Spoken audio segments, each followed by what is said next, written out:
അങ്ങനെ ദേ നമ്മൾ നന്നാക്കി വൃത്തിയാക്കി വെച്ചിട്ടുണ്ടായിരുന്ന നമ്മുടെ ചക്കക്കുരു അതുപോലെ തന്നെ മുരിങ്ങാക്കോലും കൂടി നന്നായിട്ടൊന്ന് വൃത്തിയായിട്ടൊന്ന് കഴുകി റെഡിയാക്കി എടുക്കാം കേട്ടോ.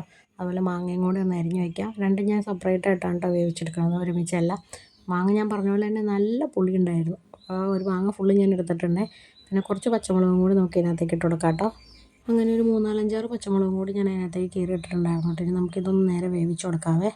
ഈ മാങ്ങയുടെയും അതുപോലെ തന്നെ ചക്കക്കുരുവിൻ്റെയും ചക്കയുടെയും ഒക്കെ സീസൺ ആകുമ്പോൾ പ്രത്യേകിച്ച് നമ്മുടെ എല്ലാവർക്കുടെയും വീടുകളിൽ ഉണ്ടാക്കുന്ന ഒരു കറിയാണ് ഈ ചക്കക്കുരു, മാങ്ങ, മുരിങ്ങാക്കോല്, ചെമ്മീൻ അങ്ങനത്തെ സംഭവമൊക്കെ. അപ്പോൾ നമുക്കിത് ഇതിനകത്തേക്ക് കുറച്ച് മഞ്ഞൾപ്പൊടിയും കൂടി ഉപ്പും ഒക്കെ ഇട്ട് മുളക് പൊടി ഇച്ചിരി ഇട്ട് കൊടുത്തിട്ടൊന്ന് വേവിച്ചെടുക്കാവേ. ഞാൻ ഈ തേങ്ങ അരച്ചാണ് കേട്ടോ ഞാൻ ഉണ്ടാക്കാമെന്ന് ഉദ്ദേശിക്കണേ. ഇത് തേങ്ങ അരയ്ക്കാതെ ഉണ്ടാക്കുന്നതാണ് എൻ്റെ ഒരു നിഗമനം. പിന്നെ നമുക്ക് കുറച്ച് ഉപ്പും കൂടി ഇട്ട് കൊടുക്കാം, ഒന്ന് മിക്സ് ചെയ്യാം കേട്ടോ. മിക്സ് ചെയ്തില്ലെങ്കിൽ വലിയ കുഴപ്പമൊന്നുമില്ല. ഞാൻ നേരെ ഇതെല്ലാം കൂടി എടുത്ത് കുക്കറിലേക്കാണ് ഇടുന്നത്. അപ്പോൾ പെട്ടെന്ന് അങ്ങ് റെഡിയായി കിട്ടുമല്ലോ, ഒരുപാട് താമസിക്കുകയും ചെയ്യില്ല. അങ്ങനെ നല്ല രസമില്ലേ, നല്ല കളർഫുള്ളായിട്ടുണ്ട്. ഇനി കുറച്ചധികം വെള്ളം കൂടി അങ്ങോട്ടേക്ക് ഒഴിച്ച് കൊടുക്കുക. ഇനി ഇത് നല്ലപോലെ വെന്ത് വരുമ്പോൾ നമുക്ക് മാങ്ങ ഇട്ട് റെഡിയാക്കി എടുക്കാം.